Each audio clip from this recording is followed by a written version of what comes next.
Fala galerinha do xadrez, tudo beleza? Pessoal, quero agradecer aqui os inscritos que sugeriram essa partida e realmente eu concordo aí com vocês. Essa partida é uma das mais bonitas aí que, na minha opinião também, né, que existe aí na literatura enxadrística. De brancas, Mikhail Botvinnik, ex-campeão mundial, o professor aí de Kasparov, Karpov, Kramnik, né, o pai da escola russa aí de xadrez, contra Lajos Portish. Também já mostrei partidas dele aqui no canal, né? Um excelente jogador também. Então a gente tem dois pesos pesados aqui no tabuleiro. O Botvinnik abre a partida aqui com a abertura inglesa. C4, temos aqui E5 pelo Lajos Portish.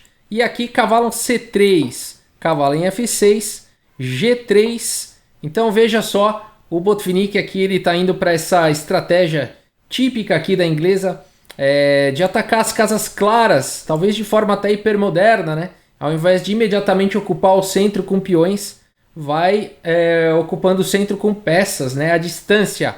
A partida segue com D5, C por D5, cavalo por D5 e agora, para que capturar aqui esse cavalo? Não ganha nada com isso, então é melhor desenvolver peça aqui. Bispo G2, simplesmente, com um tempo aqui sobre o cavalo. Bispo E6 defendendo e agora cavalo aqui em F3 desenvolvendo com um tempo sobre o peão. Cavalo C6 desenvolve e defende, tudo certo, roque. E aqui o Lajos Portish vai para o lance cavalo B6 aqui, então evitando aí a troca de peças. A D3 aqui pelo Botvinnik, abrindo para o bispo poder jogar e agora bispo em E7. A3, agora preparando aqui talvez uma expansão na ala da dama. A5 pelo Lajos Portish não permitindo. E agora o bispo em E3. Sim, na frente aqui do peão. No entanto, esse peão aí de E2, ele é importante que ele fique em E2. Ele está dando suporte aqui a esse peão de D3, né? Se por acaso esse peão aqui de E2 avança, o peão de D3 fica muito fraco, fica um peão atrasado.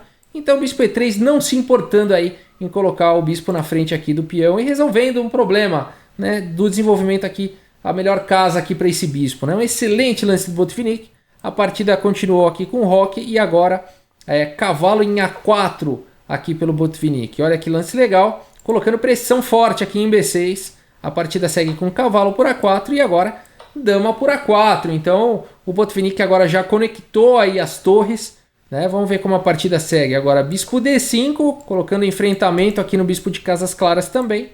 Torre de F em C1. E aqui o Botvinnik escolhe a torre de F, poderia ter jogado com a torre de A também. Dá na mesma porque ele vai querer dobrar essas torres aí na coluna C. Torre E8 e agora torre C2. O bispo volta para F8, torre de A em C1.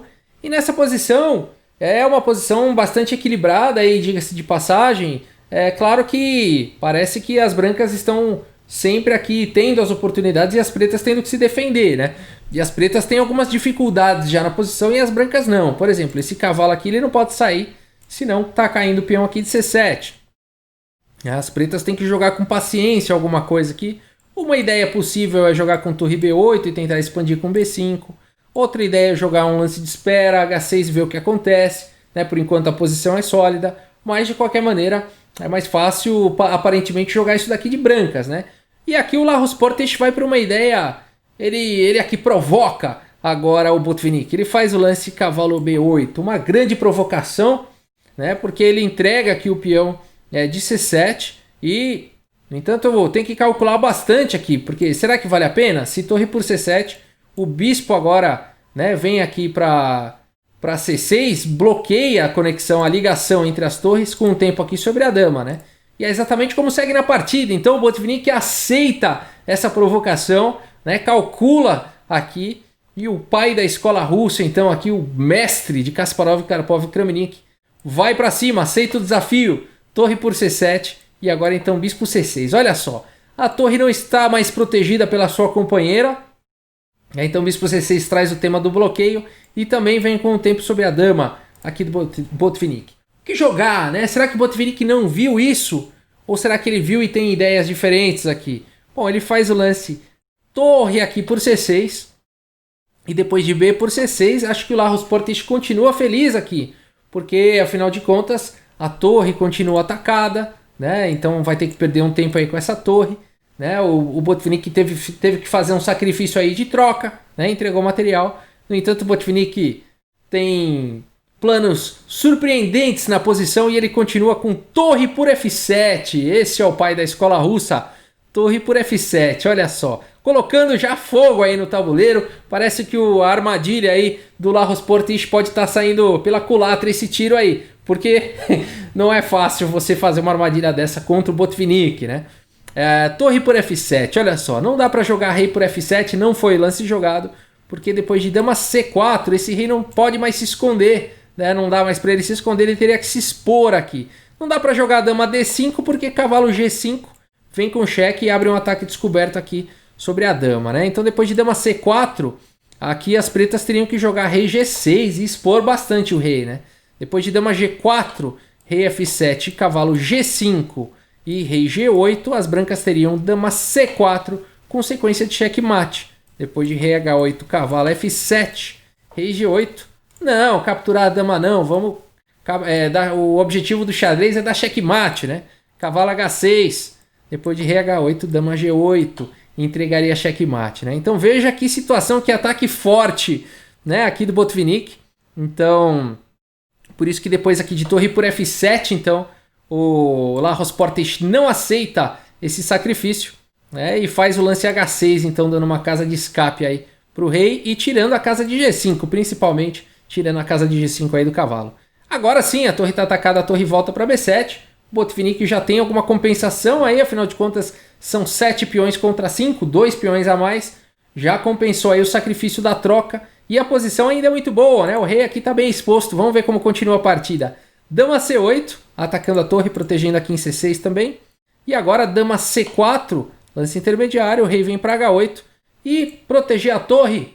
Não, nada disso, o Botvinnik faz o lance cavalo em H4, olha só, partindo para o ataque mesmo ao rei. A partida segue com dama por B7, capturando a torre. E agora a gente tem aí, o Botvinnik tem 3 peças menores contra 2 peças menores e 2 torres, né? Bastante material a menos. No entanto, o Botvinnik está interessado mesmo no checkmate. A partida continua com cavalo G6 cheque, o rei só tem a casa de H7 e agora bispo E4, a pressão é total. São muitas peças contra o rei não pode fugir desse ataque descoberto, ele não tem disponíveis aqui as casas nem de G8 e nem de H8, e tudo que ele pode fazer agora é tentar amenizar esse ataque aí do Botvinnik. Será que vai conseguir? Bom, bispo D6, agora cavalo por E5, abrindo um cheque descoberto, e aqui situação complicada, por quê? Aqui só existem 2 opções, né? Ou rei H8, ou bloquear o cheque aqui com G6, né? O cheque que está vindo aqui do bispo. Bom, se jogar aqui o lance como rei H8, não foi o lance jogado na partida, viria cavalo F7 cheque. E aqui provavelmente as pretas iam ter que sacrificar a dama, porque se jogasse rei G8, viria cavalo D6, cavalo por D6, abrindo um cheque descoberto e capturando quem quiser, se não, no mínimo capturando a dama aí, e pode ter até ataques mais fortes, né? Então posição vencedora nessa linha. Por isso que depois de cavalo por E5 cheque, a partida continua com G6, e agora bispo por G6 cheque, rei G7, e o que jogar nessa posição, né? Aqui um lance como bispo por E8 é suficiente para dar a vitória aqui já para o Botvinnik, mas não foi lance jogado, tá? Aqui, bom, se tivesse jogado bispo por E8, aqui as brancas estão ganhas, depois de bispo por E5, por exemplo, e dama E6, ameaçando o bispo e ameaçando uma entrada forte aqui em G6, as brancas estão ganhas, tá? Depois de bispo por B2, por exemplo, tentando salvar aí, viria dama por H6 cheque. E aí depois de rei G8, dama E6 aqui, cheque. Então sequência aqui praticamente forçada. Agora tanto faz, vai, tem várias opções, vamos ver qual que é uma aqui. Rei G7, dama G6 seria forte, rei H8 e aí bispo F7, ameaçando o mate.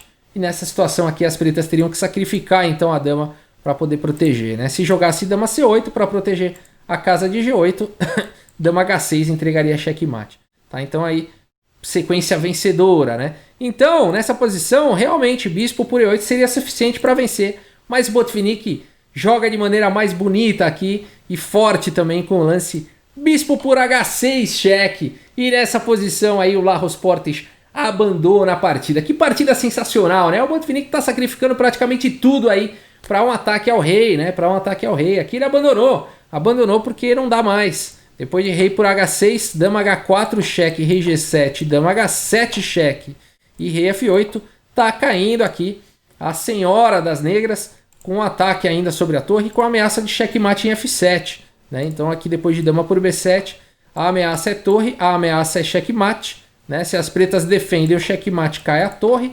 E aí é muito material a mais. Né? Depois de bispo por E5 e dama por A5, as brancas têm aí uma dama e um bispo contra a torre e duas peças menores. Sem chances, né? Sem contar a rapa aqui dos peões. Né? 2, 4, 6, 7 peões contra 1. Né? Isso por si só já vale mais do que a torre, essa diferença aí de peões. Né? Então seria muito material a mais. Por isso que depois de bispo por H6, que lance elegante, né? Que finalização elegante aí. O Botvinnik não se importando, né? Porque depois de rei por H6, né? Mesmo que aqui as brancas tenham apenas duas menores, né? E aqui então com duas torres a menos, aqui as brancas com duas torres a menos. Mas a gente viu que a sequência seria vencedora, né? Que legal, né? Vamos dar uma olhada aqui no relatório aqui do chess.com. Mas é uma partida sensacional aqui do Botvinnik, né? O pai da escola russa aí de xadrez. É sempre delicioso ver as partidas aí do Botvinnik. Vamos dar uma olhada no relatório, vamos ver as estatísticas aqui, mas a gente já sabe que as estatísticas devem ser monstruosas. Olha só, 98,2% de precisão aqui pelo Botvinnik e 92% quase de precisão aqui do Larros Portes também, né? Mostrando a força do Larros Portes. 20 aqui dos lances foram os melhores, 3 bons pro Botvinnik, 3 bons também pro Portes. 5 lances aí de livro, 2 imprecisões para o Botvinnik, 3 imprecisões do Larros Portes e apenas um erro aí do Botvinnik. 3 erros do adversário foram suficientes para a partida ser melhor, né? Se a gente olhar aqui o gráfico, a partida estava equilibrada, mas de repente aí, né, o erro, aqui os erros do Larros Portes provavelmente começaram com aquela armadilha, né? A tentativa lá da armadilha, né? E aí não deu, né? A armadilha contra o Botvinnik, olha, tem que estar muito... Eu não sei se existe, né? Porque não sei se existe mesmo. Se o Botvinnik cairia em alguma armadilha errada, né? Provavelmente não. Mas é isso, pessoal. Espero que vocês tenham gostado aí do vídeo. Pessoal, vamos ver se a gente consegue chegar em 100 mil inscritos aí até o final do ano. Se você acompanha aí o canal, gosta dos vídeos e esqueceu aí de se inscrever, ou se você é novo, tá chegando por aí e gostou do vídeo, se inscreve aí no canal, me ajuda, vamos ver se juntos a gente chega aí em 100 mil inscritos até o final do ano. Conto com o seu apoio. Beleza, pessoal? Muito obrigado aí pela audiência, um grande abraço para todos vocês e até a próxima. Valeu!